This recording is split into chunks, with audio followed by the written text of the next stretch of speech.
So here's a real world experience. I had a recent epiphany in my healing journey where I thought I was, but I really wasn't. And I grew to that, that top tier moment.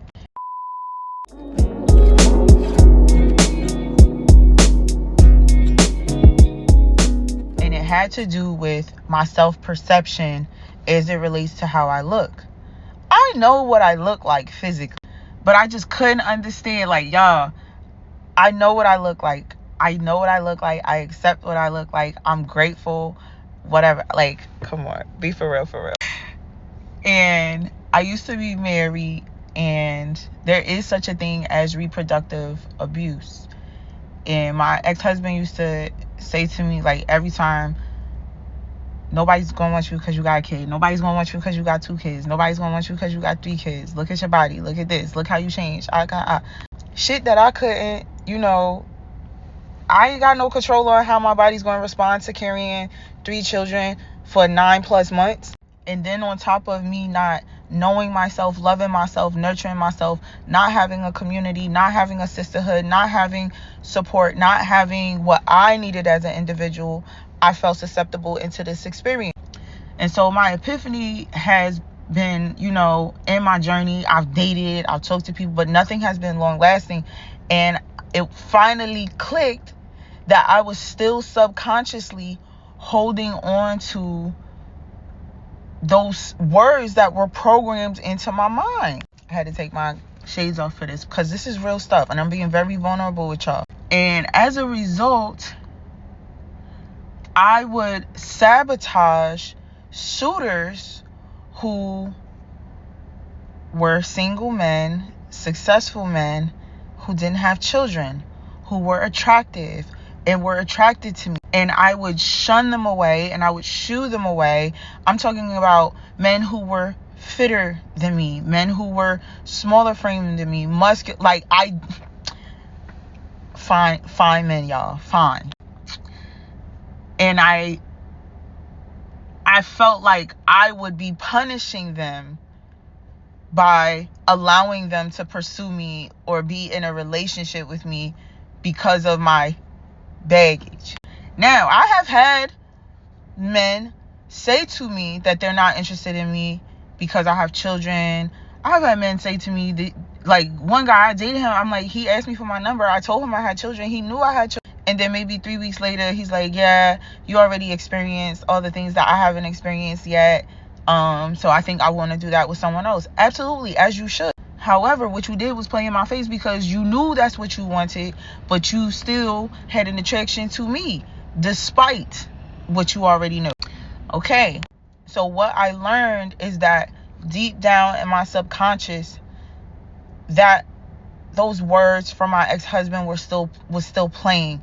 It was still saying, like, this is too much. You're too much. You're too much and not enough at the same damn time, which it doesn't make sense, y'all, but I believed it and it was still in my subconscious. So as I'm ascending, I've been going through multiple rebirths, back to back, multiple ascensions, back to back. So there's things that are coming up for me that I didn't even realize was still, in the bag. And so then I had to start asking myself, why don't I deserve, like, why not? There's nothing wrong with me. Why wouldn't somebody like me? And we know the societal shit of 36, 26, whatever the measurements are, Coke bottle shape, all this other stuff. I'm not her. I am me. I am myself. And accepting myself for who I am, and accepting that there are people who desire me, and not also layering. Here's another thing I had to, not also layering my new understanding, or what I used to do was, they're with me because they feel sorry for me, or they're with me because it's easy to be with me, and just bullshit that makes it about me, which is egotistical. Let's be for real, because everything that I was sharing came from my own ego.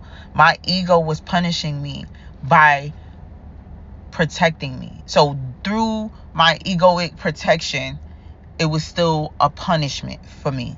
And so what I'm saying is, we get to free ourselves from the subconscious repetitive bullshit that people that we trusted to love us, excuse me, y'all, may have instilled into us. And it goes back to our worthiness. Oftentimes when we are manifesting and we are becoming, we are challenged with our desire. So if you desire a healthy, thriving, loving, thriving romantic relationship, you're going to be presented with situations that require you to have healthy communication, that require you to be loving, that require you to be thriving, that requires you to be romantic.